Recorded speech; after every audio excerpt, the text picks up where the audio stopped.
Hello everyone, स्वागत है आप सभी का आपके अपने YouTube channel determination study platform में। आज के इस वीडियो में हम आप सभी लोगों को बताने वाले हैं सीयूटी यूजी 2024 के लिए जनरल टेस्ट के जनरल नॉलेज में इंपॉर्टेंट एमसीक्यू क्वेश्चन को। ठीक है, तो आज की इस वीडियो में हम सभी लोग करेंगे जनरल नॉलेज के इंपॉर्टेंट क्वेश्चन। ठीक है, तो आप सभी लोग ध्यान से देखेंगे, सारे प्रश्न आप लोगों के लिए इंपॉर्टेंट प्रश्न है। ठीक है, ध्यान से देख करके अपने सीयूटी एग्जाम में जाइएगा। सारे प्रश्न बहुत महत्वपूर्ण है, हर एग्जाम में आने वाले प्रश्न है। ये सारे प्रश्न में से मैक्सिमम क्वेश्चन आप सभी को पता होंगे। ठीक है, मैक्सिमम क्वेश्चन के आंसर जो है आप सभी को पता होंगे। आप सभी लोग चैट में भी यानी कमेंट में भी लिखते हुए चलिएगा, जिनको जिनको जिस क्वेश्चन का आंसर पता है। मेरे आंसर बताने से पहले आप लोग अपना आंसर लिखते हुए चलिएगा। ठीक है, पहले प्रश्न से शुरुआत करते हैं। पहला प्रश्न आप सभी के सामने है कि भारत नाम की उत्पत्ति का संबंध प्राचीन काल के किस प्रतापी राजा से है। ठीक है, देखिए हमारा जो भारत है ना, इसी भारत का नाम जो है, भारत क्यों पड़ा, किसके नाम पर पड़ा, तो भरत चक्रवर्ती जो राजा थे उन्हीं के नाम पर पड़ा। ऑप्शन नंबर सी आपका बिल्कुल सही हो जाएगा। ठीक है, यानी कि जो भारत नाम की उत्पत्ति है ये किसके संबंध में है, यानी किस प्रतापी राजा से संबंधित है, तो भरत चक्रवर्ती प्रतापी राजा से संबंधित है। ऑप्शन नंबर सी आप लोगों का सही हो जाएगा। ठीक है, बहुत लोग जो है भरत चक्रवर्ती की कहानी भी पढ़े होंगे। ठीक है, तो ये सिंपल सा क्वेश्चन था। दूसरा क्वेश्चन आप सभी के सामने है। दूसरा क्वेश्चन है कि भारत का सबसे बड़ा शहर कौन सा है। ठीक है, क्या है प्रश्न, भारत का सबसे बड़ा शहर कौन सा है। आप सभी लोगों को याद होगा और याद करना भी जरूरी है, क्योंकि अगर आप लोगों को पता नहीं तो पता हो जाना जरूरी है। देखिए सबसे बड़े शहर की बात करें तो मुंबई जो है भारत का, यानी पूरे भारत में मुंबई जो है सबसे बड़ा शहर है। ठीक है, ये ऑप्शन आपका करेक्ट हो जाएगा। अगले क्वेश्चन की बात करते हैं। अगला क्वेश्चन आप सभी के सामने, भारत का सबसे बड़ा राज्य कौन सा है। ठीक है, देखिए सबसे बड़े राज्य की बात कर रहे हैं तो भारत के सबसे बड़े राज्य की बात करें तो क्षेत्रफल की दृष्टि से राजस्थान जो है भारत का सबसे बड़ा राज्य है। ऑप्शन नंबर आप लोगों का सी बिल्कुल करेक्ट हो जाएगा। ठीक है, अगले प्रश्न की बात करें तो चौथा प्रश्न आप सभी के सामने है, भारत में कुल कितने राज्य हैं। ठीक है, पहला ऑप्शन है 28 राज्य हैं, 29 राज्य हैं, 36 हैं और 15 हैं। आप सभी को याद रखना है भारत में कुल राज्यों की संख्या जो है 28 है। ऑप्शन नंबर ए आप लोगों का बिल्कुल सही ऑप्शन हो जाएगा। अगला प्रश्न आप सभी के सामने ये रहा प्रश्न है, पहले प्रश्न को पढ़ लेते हैं, उसके बाद से नीचे आप सभी के ऑप्शन मिल जाएंगे। ठीक है, तो देखिए प्रश्न है कि भारत का सबसे लंबी नदी कौन सी है। सबसे लंबी नदी की बात कर रहा है तो पहला ऑप्शन दिया है गंडकी, तो गंडकी नदी तो सबसे लंबी नदी है नहीं, तो ये गलत हो जाएगा। नेक्स्ट ऑप्शन की तरफ चलते हैं। अब अगला ऑप्शन आप सभी के सामने यहाँ कोसी, ब्रह्मपुत्र और गंगा, तो सबसे लंबी नदी की बात करेगा तो आप तुरंत टिक कर देंगे गंगा नदी को। ठीक है, ऑप्शन नंबर डी इसमें से आपका सही हो जाएगा। अगले प्रश्न की बात करें तो 6 नंबर प्रश्न आप सभी के सामने है। प्रश्न है कि भारत का सबसे चौड़ी नदी कौन सी है। देखिए लंबी नदी तो गंगा है, लेकिन भारत की सबसे चौड़ी नदी कौन सी है। पहला ऑप्शन है ब्रह्मपुत्र, दूसरा है गोमती, गंगा और चंबल, तो इसमें से सही आंसर हो जाएगा आपका ऑप्शन नंबर ए ब्रह्मपुत्र नदी। ठीक है, तो ब्रह्मपुत्र नदी जो है सबसे चौड़ी नदी है भारत की। अगले प्रश्न की बात करें तो भारत का सबसे ऊंचा मीनार कौन सा है। देखिए भारत के सबसे ऊंचे मीनार की बात करें, देखिए ये सारा क्वेश्चन जो है आपके भारत की जीके के क्वेश्चन है। ठीक है, भारत से संबंधित जितने भी जीके के क्वेश्चन आप सभी के आने वाले हैं वो सभी इंपॉर्टेंट क्वेश्चन को मैं इस वीडियो में लेकर के आ चुका हूं। ठीक है, इसके अलावा भी बहुत सारी वीडियोस आप लोगों के इस चैनल पे मिल जाएंगी। चैनल पर विजिट कर सकते हैं, प्लेलिस्ट भी बन चुकी है, वहां से जाकर के आप सारे लेक्चर्स को देख सकते हैं। ठीक है, ज़्यादा नंबर ऑफ क्वेश्चन को जब आप कर लेंगे तो आपका डर समाप्त हो जाएगा। ठीक है, देखिए सबसे ऊंचे मीनार की बात करें तो आप सभी को पता होना चाहिए भारत का सबसे ऊंचा मीनार का नाम है कुतुब मीनार। ठीक है, क्या नाम है, कुतुब मीनार, जो दिल्ली में स्थित है। ऑप्शन नंबर बी सही हो जाएगा। और इसको बनवाया था कुतुबुद्दीन ऐबक ने। देखिए जैसे कुतुब मीनार है ना, तो इसका नींव डलवाया था कुतुबुद्दीन ऐबक ने और बनवाने का काम जो है इल्तुतमिश ने किया था। ठीक है, इस बात को ध्यान रखिएगा। अगले प्रश्न की बात करते हैं। 8 नंबर प्रश्न आप सभी के सामने है कि भारत का सबसे लंबा बांध कौन सा है। सबसे लंबे बांध की बात करें तो पहला ऑप्शन है भाखड़ा बांध, दूसरा है इंदिरा गांधी सागर बांध, हीराकुंड बांध और नागार्जुन सागर बांध। सही ऑप्शन हो जाएगा आपका ऑप्शन नंबर सी, हीराकुंड बांध जो है ये सबसे बड़ा बांध है भारत का। ठीक है, सबसे लंबा बांध कौन सा है, हीराकुंड बांध। ठीक है, अगले प्रश्न की बात करें तो 9 नंबर प्रश्न आप सभी के सामने, भारत का सबसे लंबी सुरंग, भारत की जो सबसे लंबी सुरंग है वो कौन सी है, तो आप सबको याद रखना है पहला ऑप्शन ही आपका सही हो जाएगा, चैनानी नैसारी सुरंग जो है भारत की सबसे लंबी सुरंग है। पहला ऑप्शन करेक्ट आंसर हो जाएगा। ठीक है, अगले प्रश्न की बात करें तो अगला प्रश्न आप सभी के सामने 10 नंबर प्रश्न है कि भारत का सबसे ऊंची मूर्ति है। ठीक है, भारत की सबसे ऊंची मूर्ति मूर्ति की बात करें तो पहला ऑप्शन है हरमंदिर साहिबा, उसके बाद हम्पी स्टैचू ऑफ यूनिटी, उसके बाद चौथा ऑप्शन नीचे दिया गया है। आप सब लोग याद रखेंगे सबसे ऊंची मूर्ति की बात करें तो स्टैचू ऑफ यूनिटी है, जो कि 2018 में बनकर तैयार हुई और 2018 में नरेंद्र मोदी ने इसका उद्घाटन किया था। ठीक है, तो भारत में सबसे ऊंची मूर्ति का नाम है स्टैचू ऑफ यूनिटी। ये जो स्टैचू ऑफ यूनिटी है ये सरदार वल्लभ भाई पटेल की प्रतिमा है, इस बात को भी तैयार रखिएगा। अगले प्रश्न की बात करते हैं। अगला प्रश्न आप सभी के सामने 11 नंबर प्रश्न है कि भारत में प्रथम महिला विश्वविद्यालय कब स्थापित हुआ। तो प्रथम महिला विश्वविद्यालय की बात करें तो आप सब लोग याद रखेंगे SNDT जो महिला विद्यालय है, SNDT महिला विश्वविद्यालय, सर्वप्रथम यही महिला विश्वविद्यालय स्थापित किया गया था और ये 1916 ईस्वी में स्थापित किया गया था। इस बात को याद रखिएगा। ऑप्शन नंबर सी आपका बिल्कुल करेक्ट ऑप्शन हो जाएगा। अगले प्रश्न की बात करते हैं। अगला देखिए 12 नंबर आप सभी का प्रश्न है कि भारत का प्रथम महिला विश्वविद्यालय है। आप सभी को अभी मैंने बताया SNDT। ऑप्शन नंबर बी देखिए, ये ऑप्शन आपका बिल्कुल सही हो जाएगा। SNDT महिला विश्वविद्यालय जो है भारत की सबसे पहली महिला विश्वविद्यालय है। ठीक है, ऑप्शन नंबर आपका भी बिल्कुल करेक्ट हो जाएगा। अगले क्वेश्चन की बात करते हैं। अगला क्वेश्चन आप सभी के सामने 13 नंबर प्रश्न यहाँ पे है। देखिए 13 नंबर प्रश्न आप सभी के पास है कि खेलों में स्वर्ण पदक प्राप्त करने वाली पहली भारतीय महिला कौन थी। देखिए खेलों में स्वर्ण पदक प्राप्त करने वाली भारत की पहली महिला का नाम था कमलजीत सिंह संधू। ठीक है, कमलजीत संधू जो थी ये भारत में एशियाई खेलों में स्वर्ण पदक जीतने वाली पहली महिला थी। ठीक है, इस बात को याद रखिएगा। अगले प्रश्न की बात करते हैं। अगला प्रश्न आप सभी के सामने है, माउंट एवरेस्ट पर चढ़ने वाली पहली भारतीय महिला कौन थी। ठीक है, तो भारत की पहली ऐसी महिला जिसने माउंट एवरेस्ट पर चढ़ा था तो आप सभी लोग याद रखेंगे बिछेंद्री पाल। ऑप्शन नंबर आप लोगों का सी बिल्कुल करेक्ट हो जाएगा। ठीक है, कौन सा ऑप्शन? ऑप्शन नंबर सी सही हो जाएगा। बिछेंद्री पाल जो पहली महिला है जिन्होंने माउंट एवरेस्ट पर चढ़ा था। ठीक है, तो बिछेंद्री पाल ऑप्शन आपका सही हो जाएगा। अगले क्वेश्चन की बात करते हैं। अगला क्वेश्चन आप सभी के पास है कि भारत की प्रथम महिला IPS कौन थी। तो प्रथम महिला IPS, जिसे IPS का फुल फॉर्म जैसे होता है इंडियन पुलिस सर्विस। ठीक है, तो प्रथम IPS की बात करें तो Kiran Bedi. Option number B आप लोगों का सही हो जाएगा। भारत की प्रथम IPS जो थी ये किरण बेदी थी। अगले प्रश्न की बात कर लेते हैं। अगला प्रश्न आप सभी के सामने है कि भारत की पहली महिला राज्यपाल कौन थी। देखिए ऑप्शन दिया गया है सरोजिनी नायडू, सुष्मिता सेन, प्रतिभा पाटिल और ममता बनर्जी। आप सब लोग याद रखेंगे भारत की पहली आप सभी लोग याद रखेंगे भारत की पहली राज्यपाल थी Sarojini Naidu. Option number A आप लोगों का बिल्कुल करेक्ट ऑप्शन हो जाएगा। ठीक है, सरोजिनी नायडू जो थी भारत की प्रथम राज्यपाल बनी थी। अगले प्रश्न की बात करते हैं। अगला प्रश्न आप सभी के सामने, सर्वोच्च न्यायालय में प्रथम महिला न्यायाधीश कौन थी। सर्वोच्च न्यायालय की बात कर रहा है, प्रथम महिला न्यायाधीश की बात कर रहा है। ठीक है, तो सर्वोच्च न्यायालय में जो है प्रथम महिला न्यायाधीश थी M फातिमा बीबी। ऑप्शन नंबर थर्ड देखिए, इसमें ऑप्शन नंबर थर्ड जो है M फातिमा बीबी, ये ऑप्शन आपका बिल्कुल करेक्ट हो जाएगा। ये जो है यानी M फातिमा बीबी जो है सर्वोच्च न्यायालय में प्रथम महिला न्यायाधीश के तौर पे चुनी गई थी। ठीक है, अगले प्रश्न की बात कर लेते हैं। अगला प्रश्न आप सभी के सामने है कि स्वतंत्र भारत के प्रथम गवर्नर जनरल कौन था। ठीक है,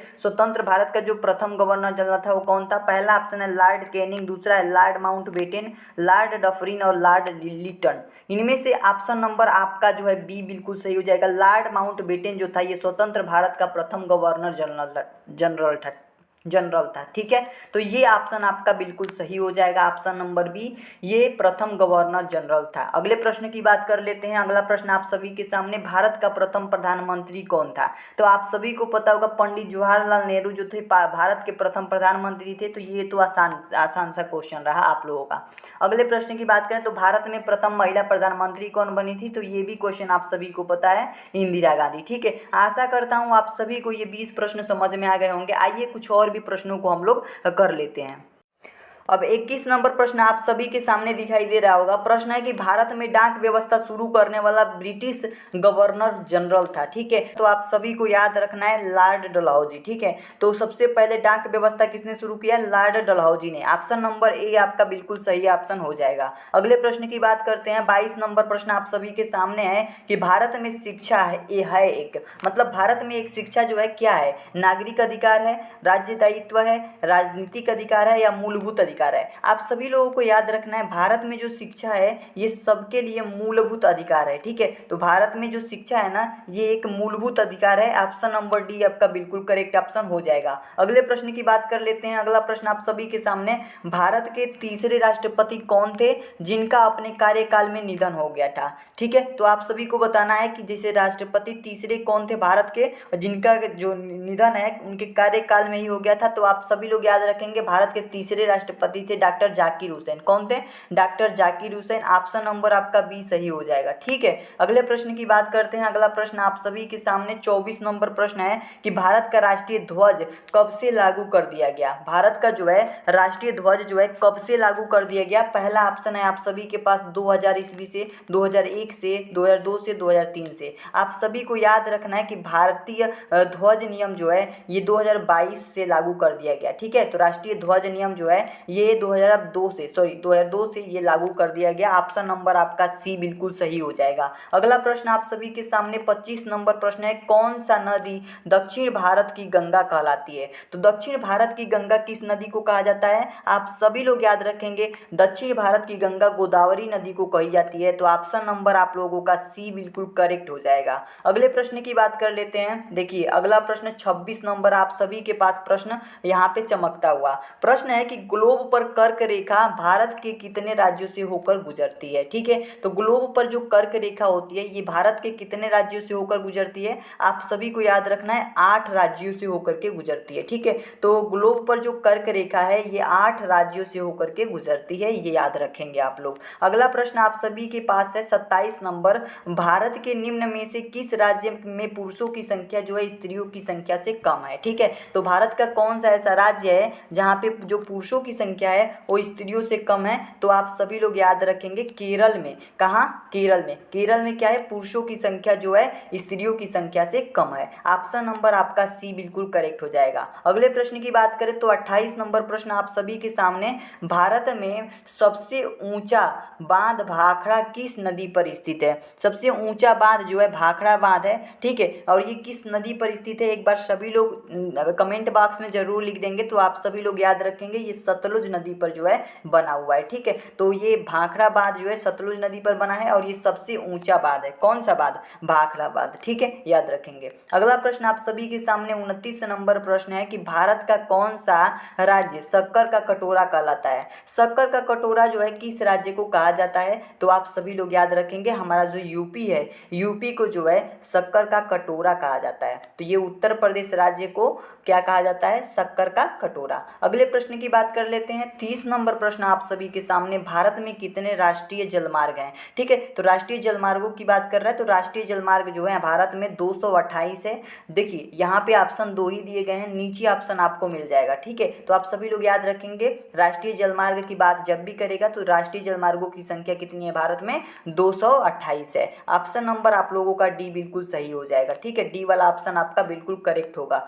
अगले प्रश्न की बात करें तो 31 नंबर प्रश्न आप सभी के सामने यहाँ पे दिखता हुआ, वह नदी घाटी जिसे भारत का रूर के नाम से पुकारा जाता है। ठीक है, भारत के रूर का नाम से जो है किस नदी को पुकारा जाता है? तो आप सभी लोग याद रखेंगे दामोदर नदी को। किस नदी को? दामोदर नदी को जो है भारत का रूर कहा जाता है। तो ऑप्शन नंबर जो है बी बिल्कुल करेक्ट ऑप्शन हो जाएगा। अगले प्रश्न की बात कर लेते हैं। 32 नंबर प्रश्न आप सभी के सामने, भारत में किस राज्य को भारत का खाद्यान्न का भंडार के रूप में जाना जाता है। ठीक है, तो भारत का खाद्यान्न भंडार के रूप में किस राज्य को जाना जाता है? पहला ऑप्शन है उत्तर प्रदेश को, पंजाब को, हरियाणा को और तमिलनाडु को। इसमें से कौन सा ऑप्शन सही होगा? तो ऑप्शन नंबर बी आपका सही हो जाएगा, पंजाब को। ठीक है, पंजाब राज्य को जो है खाद्यान्न भंडार के रूप में भी जाना जाता है। ठीक है, तो भारत के खाद्यान्न भंडार किसको कहा जाता है? पंजाब को। अगला प्रश्न आप सभी के सामने 33 नंबर, भारतीय वनस्पति सर्वेक्षण का मुख्यालय कहाँ स्थित है। भारतीय वनस्पति सर्वेक्षण की बात कर रहा है। ठीक है, तो इसका मुख्यालय कहाँ स्थित है? आप सभी लोग याद रखेंगे वनस्पति सर्वेक्षण का मुख्यालय जो है ये लखनऊ में स्थित है। कहाँ स्थित है? लखनऊ में। ऑप्शन नंबर बी आप लोगों का बिल्कुल करेक्ट ऑप्शन हो जाएगा। ठीक है, अगले प्रश्न की बात करें तो 34 नंबर प्रश्न आप सभी के सामने, भारत में ऊर्जा का सर्वाधिक महत्वपूर्ण स्रोत है। तो आप सभी लोग याद रखेंगे भारत में ऊर्जा का सर्वाधिक महत्वपूर्ण स्रोत क्या है? आप सभी लोग याद रखेंगे कोयला है। ठीक है, ऑप्शन नंबर बी आप लोगों का बिल्कुल सही ऑप्शन हो जाएगा, ये आपका करेक्ट आंसर हो जाएगा। अगले प्रश्न की बात करें तो 35 नंबर प्रश्न आप सभी के सामने यहाँ पे चमकता हुआ, भारत के तट रेखा की लंबाई है। भारत की तट रेखा की लंबाई की बात करें तो देखिए यहाँ पे तट रेखा की बात किया है तो भारत की तट रेखा की लंबाई आप लोग याद रखेंगे 6100 किलोमीटर है। कितना है? 6100 किलोमीटर। आप सभी लोग ये याद रखेंगे 6100 किलोमीटर। पहला ऑप्शन गलत है क्योंकि ये 1500 किलोमीटर है। ठीक है, अब देखिए नीचे कुछ ऑप्शन दिया गया है तो ऑप्शन नंबर बी में है 6100 किलोमीटर। ऑप्शन नंबर बी आप लोगों का बिल्कुल करेक्ट ऑप्शन हो जाएगा। ठीक है, याद रखेंगे इस प्रश्न को। अगला प्रश्न 36 नंबर प्रश्न आप सभी के सामने है कि भारत और चीन के बीच कौन सी रेखा सीमा निर्धारण करने के लिए कार्य करती है। देखिए जिससे कि भारत है, भारत इंडिया और चाइना, इसके बीच जो बॉर्डर है, इस बॉर्डर वाली रेखा को क्या कहा जाता है, आप सभी को याद रखना है। देखिए भारत और चीन की बात करेगा तो मैकमोहन रेखा है। कौन सी रेखा? मैकमोहन। ऑप्शन नंबर आपका सी बिल्कुल सही हो जाएगा। ठीक है, वही बात कर दे भारत और पाकिस्तान के बीच तो रेड क्लिफ रेखा कही जाती है। ठीक है, उनके बीच जो बॉर्डर वाली जो रेखा होती है उसको रेड क्लिफ कहा जाता है भारत और पाकिस्तान में। और भारत और चाइना की बात करें तो मैकमोहन रेखा। ठीक है, आप लोग याद रखेंगे। अगला प्रश्न आप सभी के सामने देखिए वही प्रश्न आ गया 37 नंबर, वही प्रश्न आ गया जो मैंने अभी बोला।